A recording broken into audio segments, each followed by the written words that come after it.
సీతారామాభ్యాం నమః. శ్రీ వ్యాస భగవానుడు గారు రచించినటువంటి అధ్యాత్మ రామాయణంలో ఈరోజు మనం రెండో సర్గ మూడో సర్గ చెప్పుకుంటున్నాం. ఇక పార్వతీదేవి అడిగిన దానికి మాటలకి శివుడు ప్రత్యుత్తరించిన తర్వాత పార్వతీదేవి ఎంతో సంతోషించి ఆమె మాట్లాడుతోంది. స్వామి, నేను ధన్యురాలనైతేనే, ఈ రాముని గురించి వచ్చిన ఆమె సందేహాలు తీరిపోయినాయి కదా, అందువల్ల ఆమె చెప్తోంది. కానీ ఈ రామతత్వాన్ని ఎంత వింటున్నా తనివి తీరడం లేదు. కాబట్టి ఆ శ్రీరాముని యొక్క కథను మీ ద్వారా సంక్షిప్తంగా వినాలని కోరుకుంటున్నాను అని పార్వతీదేవి శివుణ్ణి అడిగింది. అప్పుడు ఆ మహాదేవుడు చెప్తున్నాడు, ఓ దేవి, అధ్యాత్మ రామాయణం అని చెప్పి పూర్వము రామచంద్రుడే నాకు తెలిపి ఉన్నాడు. ఇది విన్నంత మాత్రాన్ని చేత భయం తొలగిపోతుంది, ఆరోగ్యం వస్తుంది, ఐశ్వర్యం వస్తుంది, ఆయువు కలుగుతుంది. అటువంటి ఉత్తరమైన గొప్పదైనటువంటి ఈ అధ్యాత్మ రామాయణాన్ని నీకు నేను తెలుపుతున్నాను, వినవలసిందని చెప్పడం మొదలుపెట్టాడు శివుడు. ఒకనాడు రావణాది రాక్షసుల యొక్క అధర్మం వల్ల భూదేవి ఎప్పుడు ఎంత జనం ఉన్నా తట్టుకుంటుంది, కానీ అధర్మాన్ని తట్టుకోలేదు. కాబట్టి ఆ భూమి భారాన్ని భరించలేక, అధర్మాన్ని భరించలేక ఒక గోవు రూపం ధరించి ఆమె దేవతలతో మునులతో కలిసి బ్రహ్మ దగ్గరకు వెళ్ళి తన బాధను చెప్పుకుంటే బ్రహ్మదేవుడు ఒక్క నిమిషం కళ్ళు మూసుకొని ధ్యానించి మళ్ళీ కళ్ళు తెరిచి ఆ భూదేవితో సహా ఆ దేవతలతో మునులతో కలిసి ఆయన క్షీరసాగరం దగ్గరికి వెళ్ళాడు. వెళ్ళి అక్కడ విష్ణుమూర్తి కోసంగా స్తోత్రం చేశాడు. స్తోత్రం చేయగా శ్రీదేవి భూదేవితో కలిసి గరుడ వాహనం మీద ప్రత్యక్షమయ్యి, ఓ బ్రహ్మదేవ, ఎందుకు నన్ను ఇంత స్తోత్రం చేస్తున్నావు? నా వలన కావాల్సిన కార్యం ఏమున్నది అని అడుగుతాడు. అప్పుడు ఆయన బ్రహ్మదేవుడు చెప్పడం మొదలు పెడతాడు.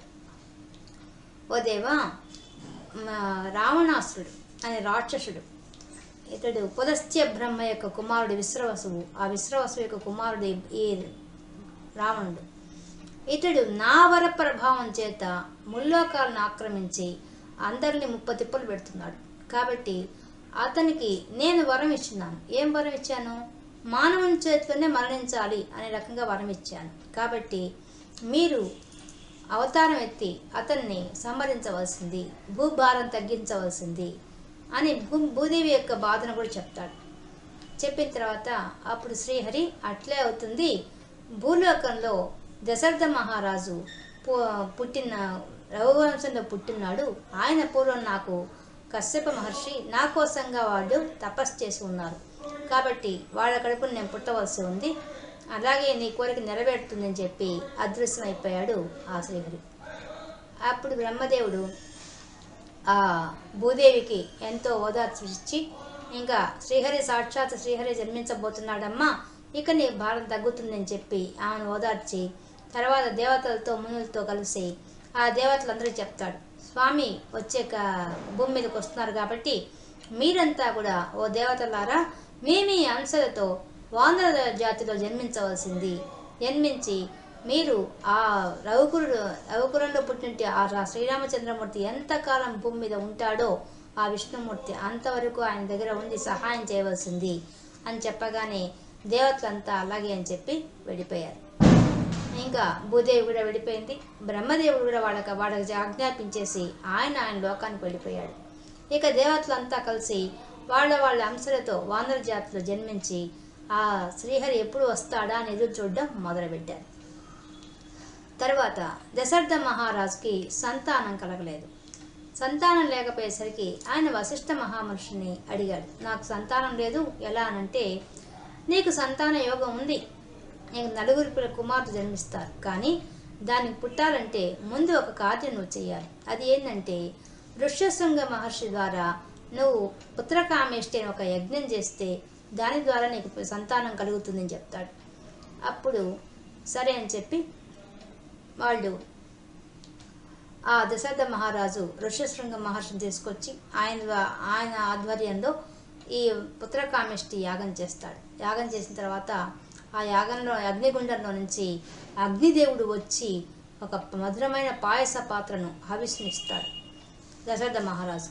అప్పుడు ఆ దశరథ మహారాజు ఋష్యశృంగుని యొక్క ఆజ్ఞ ప్రకారంగా ఆ పాయస పాత్రలో ఉండే పాయసాన్ని ముందు సగభాగాన్ని కౌసల్యకు, సగభాగాన్ని కైకేయికి ఇస్తాడు. ఇచ్చినప్పుడు అదే సమయానికి అక్కడికి సుమిత్రాదేవి వస్తుంది. అప్పుడు కౌసల్య తనకిచ్చిన భాగంలో సగభాగం తీసి సుమిత్రకిస్తుంది. అలాగే కైకేయి కూడా తనకిచ్చిన భాగంలో సగభాగం తీసి సుమిత్రకిస్తుంది.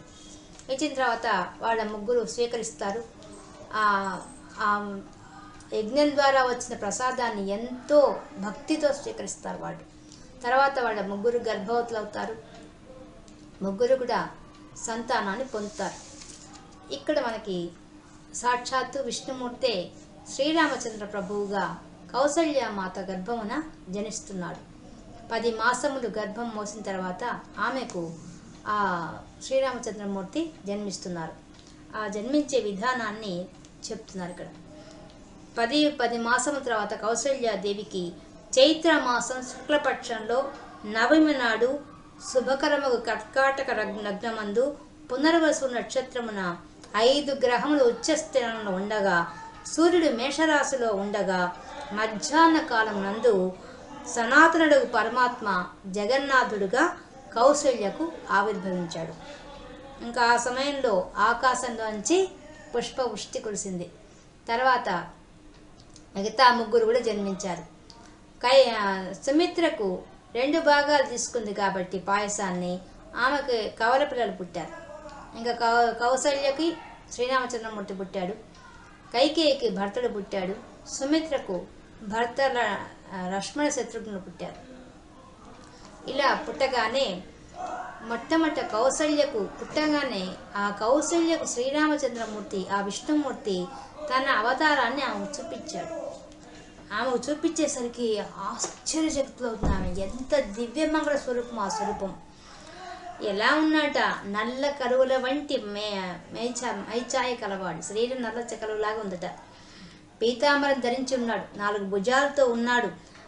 మంచి విశాలమైన కన్నులు కలిగి ఉన్నాడు.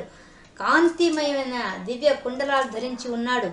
మరియు అనేక సూర్యుల కాంతితో వెలిగిపోతున్నాడు. ఆయన వెలిగిపోతూ చేతిలో శంఖ చక్ర గద పద్మములు ధరించి ఒక్కసారిగా తన దివ్యమంగళ స్వరూపాన్ని ఆ కౌసల్య మాతకు చూపించాడు. ఆయన చూపించంగానే ఆమె ఆనందంలో మునిగిపోయి అప్పుడు ఆమె స్తోత్రం చేసింది ఆయన్ని. అక్కడ ఎలా అంటున్నా, దేవదేవా నీకు ప్రణామములు, శంఖచక్ర గదాధారి, నువ్వు అచ్యుతుడివి, అనంతుడివి, పరమాత్మవు, పూర్ణ పురుషుడివి, పరబ్రహ్మ స్వరూపానివి, వేదవేదులే నిందుకు చూడలేదయ్యా, అటువంటి నాకు ఈ భాగ్యం కలిగిందయ్యా అని చెప్పి ఆమె అనేక విధాలుగా స్తోత్రం చేసేసింది. స్తోత్రం చేసి చెప్పింది మళ్ళీ, స్వామి ఈ దివ్యమంగళ స్వరూపం నా మనసులో ఎప్పుడూ ఉండిపోవాలి. అంతేకాక నేను ఏం కోరుకుంటున్నానంటే, స్వామి ఈ రూపం చాలు, ఇక నాకు నువ్వు బాలుడిగా కనిపిస్తే నిన్ను లాలించి పాలించే భాగ్యాన్ని నాకు కలిగించమని చెప్పి ఆమె ప్రార్థించింది. ప్రార్థించగానే ఆయన చిరునవ్వుతో, అమ్మా నువ్వు ఎట్ట అడిగితే అట్టే అవుతుంది తల్లి. నువ్వు ఎందువల్ల అవుతుందంటే, పూర్వజన్మలో మీరు కశ్యపుడుగా వచ్చాడు దశరథ మహారాజు. మీరిద్దరు కూడా నేను కన్నబిడ్డగా రావాలని ఎంతో తపస్సు చేశారు, ఘోరమైన తపస్సు చేశారు. మీ తపస్సుకు మెచ్చే ఇప్పుడు మీకు నేను జన్మించాను. కాబట్టి మీరంత పుణ్యమైన కార్యం చేశారు కాబట్టి నీకు ఆ దర్శన భాగ్యం కలిగింది. నీ తపశ్శక్తి వల్ల నా దర్శన భాగ్యం నీకు కలిగింది తల్లి అని చెప్పేసి ఆయన మళ్ళీ చిన్న పిల్లవాడిగా మారిపోయేసి ఏమీ తెలియని అమాయకుడిలాగా ఏడవడం మొదలుపెట్టేశాడు. ఒక్కసారిగా అక్కడంతా వాతావరణం అంతా మారిపోయి చిన్న పసిబిడ్డ పుట్టిన ఆ బోసి నవ్వులని చూసేసరికి వెంటనే దశరథ మహారాజుకు వార్త వెళ్ళింది. ఆయన వశిష్ఠాది ఋషులను తీసుకొని వచ్చి దర్శనం చేసుకొని ఎంతో ఆనందపడిపోయాడు. ఒక్కసారిగా సంతానం కలగడం, అది కూడా ఒక దివ్యమంగళ స్వరూపంతో వెలిగిపోతున్న ఆ బిడ్డను చూడంగానే ఆయన ఎంతో ఆనందపడిపోయాట. ఇంకా ఆనందపడిపోయి వెంటనే ఆయన దానాలు చేసేస్తున్నాడు. సువర్ణ దానం చేశాట, గ్రామాలు దానం చేశాట, రత్నాలు, వస్త్రాలు అన్నీ దానం చేసేసాట ఆయనకు ఆనందంతో. ఇంకా అప్పుడు వశిష్ఠ మహర్షి వచ్చి వాళ్ళకి పేర్లు పెట్టాడు. ఆయన 4 పేర్లు పెట్టారు.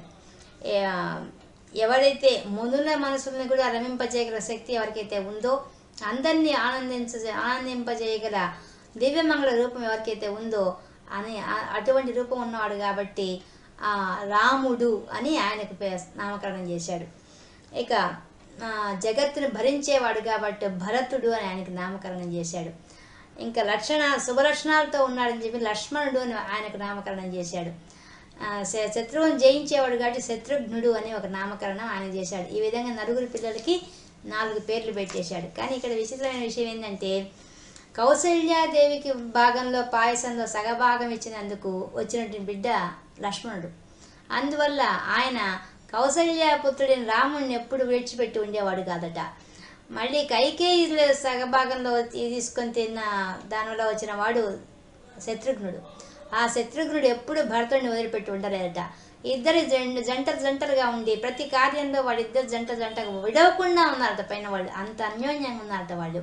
కానీ నలుగురు కలిసి ఆడుకునే ఆటలు మాత్రం బాగా ఉండేవట. ఈ విధంగా వాళ్ళు దినదిన ప్రవర్ధమానం అవుతున్నారు. ఆ పిల్లకాయల యొక్క అల్లరి చాలా గొప్పగా ఉందట. ఆ శ్రీరామచంద్రమూర్తి ఎన్ని ఆటలు ఆడాలో అన్ని ఆటలు ఆడుతున్నాడు రోజు. అక్కడ దశరథ మహారాజు వచ్చేసరికి ఆయన పరిగిస్తాట, మట్టిలో పోయి ఆడుకుంటా అంట, బురదంతా పూసుకుంటాట. అప్పుడు దశరథ మహారాజు రానాయన అని పిలిస్తే దగ్గరికి రాడట. అప్పుడు కౌసల్యమాత చెప్పి నా బిడ్డను నా దగ్గర తీసుకోరా అంటే అప్పుడు ఆమెను కూడా ఆడిస్తాట ఆయన. అంతా తిప్పి ఆడించి ఇంకా ఆమె అలసిపోయి నేను పట్టుకోలేనంటే అప్పుడు ఆయన వెనక్కి వచ్చి అమ్మకు ఆయనే దొరుకుతాట. ఎవరికి దొరకని వాడు ఆమెకు దొరుకుతున్నాడు. అట్లా ఆనందపరిచేశాట. ఇంకా ఆ కౌసల్యమాత ఆనందం కాదట. చక్కని వస్త్రాలు వేయడం కానీ, ఆభరణాలు వేయడం కానీ, ఎన్ని అలంకారాలు చేసిందట ఆమె. పైన ప్రతి మాసము పుట్టినరోజు చేసింది, ఉత్సవంగా చేసేసిందట. అది ఊరంతా పిలిచి రాజ్యమంతా ఉత్సవం చేసేసిందట ఆమె. ఇంకా ఆమె ఎన్నో పిండి పదార్థాలు అప్పాలు చేసిందట, కుడుములు చేసిందట, చక్కెరాలు చేసిందట, మణుగుపులు చేసిందట, రకరకాల చేసి పిండి వంటలను చేయించి అందరికి పెట్టడం మొదలుపెట్టినట ఆమె. ఇంకా రాముని యొక్క అల్లరి అంతా ఇంత కాదట. అన్ని ప్రతిరోజు కూడా ఆమె ఎన్ని గృహకార్యాల్లో ఉన్నా కూడా ఆమెను బాగా విసిగిస్తూ ఆయన అల్లరి పనులు చేసేవాట. ఇలా చేస్తుంటే ఒకసారి ఆయన ఏదో తినడానికి పెట్టమని అడిగాట. అప్పుడు కౌసల్యమాత పనిలో ఉండి పలకలేదట. వెంటనే ఆయన పోయేసేసి వంట ఇంట్లో పోయేసి ఉట్టి మీద ఉండే పాలు పెరుగు అవన్నీ దించేసి మీద లక్ష్మణుడికి భరతుడికి శత్రుఘ్నుడికి పెట్టేసి నలుగురు కూర్చొని తిన్నారట. ఈ మాట పోయి ఆ వంట వాడిపోయి కౌసల్యమాత చెప్పాట, అమ్మ పిల్లలు వచ్చి ఈ విధంగా చేస్తున్నారు, రాముడు ఈ విధంగా చేస్తున్నాడని చెప్పంగానే ఆమెకు ఆనందం అయిపోయిందట. సంతోషంగా వచ్చే నలుగురు పిల్లలని కౌగిలించుకొని వాళ్ళని ముద్దు పెట్టుకొని ఇలా చేస్తారా, నేను ఒక్క నిమిషం ఆలస్యం అయితే అని చెప్పి ఆమె ఎంతో మురిసిపోయింది వాళ్ళని చూసి. ఇంకా ఈ విధంగా అల్లరి పనులంతా కూడా చేస్తూ ఉన్నాట రాముడు అతని తమ్ముడితో కలిసి. ఈ విధంగా ఉంటే ఇంకా దినదిన ప్రవర్ధమానం అవుతున్నారు, పెరుగుతున్నారు. నలుగురు పిల్లలు కూడా చాలా చక్కగా వాళ్ళకి ఉపనయన సంస్కారం చేసే సమయం వచ్చేసింది. ఆ సమయంలో వశిష్ఠ మహర్షి వచ్చి వాళ్ళకి ఉపనయన సంస్కారం చేశాట. ఇంకా అక్కడి నుంచి వాళ్ళు వేద విద్యలను నేర్చుకున్నారు, సమస్త శాస్త్రాలు తెలుసుకున్నారు, ధనుర్వేదం తెలుసుకున్నారు. ఇంకా అన్నింటిలో ఆదర్శంగా నిలిచాట శ్రీరామచంద్రమూర్తి. ఇంకా లక్ష్మణుడు శ్రీరాముని అనుసరించి ఉండేవాడట, ఇంకా భరతుడిని అనుసరించి శత్రుఘ్నుడు ఉండేవాడు. ఈ విధంగా వాళ్ళు నలుగురు అన్ని విద్యల్లో కూడా నైపుణ్యం సంపాదించేశారు. ఇంకా వాళ్ళు అన్నిటికన్నా ముఖ్యమైన నలుగురికి వినయం బాగా ఉండేదట, పెద్దలను బాగా గౌరవించేవాళ్ళట. ఉదయం లేచి అన్ని కార్యక్రమాలు సక్రమంగా నిర్వర్తించేవాళ్ళట. వాళ్ళు చేయాల్సిన ధర్మాన్ని వాళ్ళు నిర్వర్తించేవాళ్ళట. ఇలా ఉంటే ధర్మశాస్త్రాల విషయాలు కూడా చర్చించుకుంటూ ఉండేవాళ్ళు నలుగురు కూర్చొని. అది పెద్ద ఋషుల దగ్గర వస్తే వాళ్ళ దగ్గర కూర్చొని కూడా చర్చించేవాళ్ళట. ఇంకా ధనుర్విద్య వచ్చింది కాబట్టి వేటాడడానికి వెళ్ళేవాళ్ళట. రామచంద్రమూర్తి వేటాడడానికి ముందు ఉండేవాళ్ళట. ఈ విధంగా వాళ్ళు అన్ని కార్యక్రమాలు చేస్తూ ఉన్నారు. ఇక్కడ మనకి చెప్తున్నారు, మానవ ఆచరణ అనుసరించి సమస్త కార్యాలు చేశాడు శ్రీరామచంద్ర ప్రభు. కానీ విచారించి చూడగా అతడు రాగద్వేషాది వికారములు లేనివాడు, షడ్వికారముల పరిణామం లేనివాడు, ఏవీ లేనివాడు ఇన్ని పనులు చేశాడ. ఈ విధంగా ఆయన బాల్య లీలల గురించి మనకి ఇక్కడ వర్ణించారు వ్యాస మహర్షి ఈ అధ్యాత్మ రామాయణంలో 2-3 సర్గల్లో. మనం ఇంకా 4వ సర్గతో మళ్ళీ కలుసుకుందాం. అంతవరకు సెలవు. నమస్కారం.